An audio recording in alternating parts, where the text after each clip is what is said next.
So I'm basically the Rick Wakeman of children's keyboards, and by that I mean I have four, and I want to show you them. We'll start with the famous cat piano. I saw this at Barnes& and Noble for so many years as a child and never bought it until I was a full-grown adult, and I realized I could just do that with my own money. Um, so it has two sounds that I particularly like. The cat meow, of course, and then bells.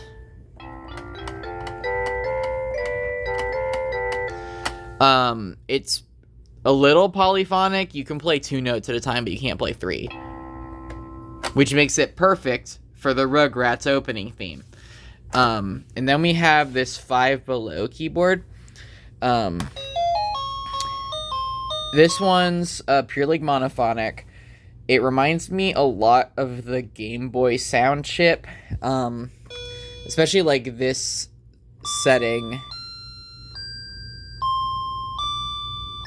Reminds me of like some of the unused Pokemon Blue and Red music, or like Lavender Town. And it just kind of reminds me of that. It's probably 8-bit or something, I don't know. Like the keyboard itself, I know the Game Boy's 8-bit. Anyways, it is roughly a step flat. Like the cat keyboard is pretty good with its tuning. So for comparison, we have an E, and that's what an E sounds like. And then we have the E key on here, which is not an E. That's an E flat. Here's the E. So yeah, that's funky about it.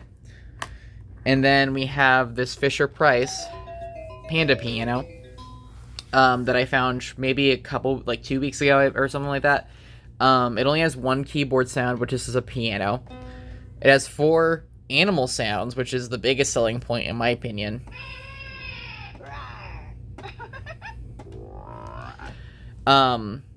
It's totally polyphonic, so much so that it will throw notes that you didn't press into it sometimes. It's like certain combinations of keys across the keyboard that don't have any sort of rhyme or reason to them, as far as I can tell.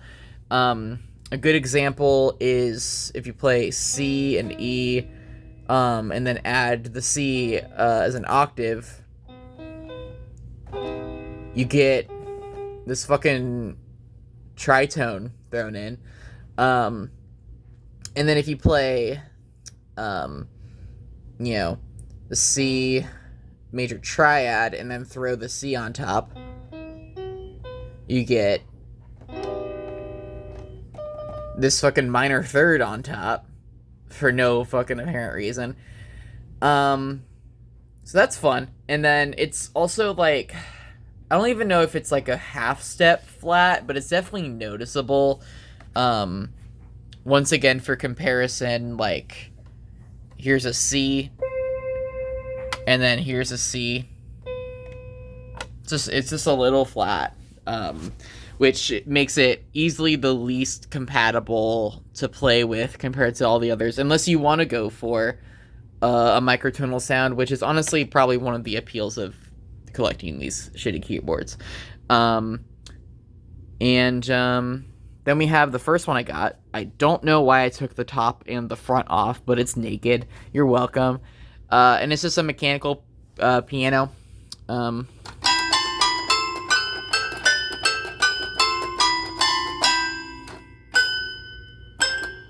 And yeah, I also don't know what happened to this bit. Maybe my cat. I don't fucking know. But yeah, here we go. That's all I have right now, but I'm sure I will pick up more in the future, despite the fact that I can barely play any piano or keyboard. It is, out of the 4 instruments I play with some regularity, it's the one that I have by far the least amount of skill on, but they're cheap and they're cool. So bye.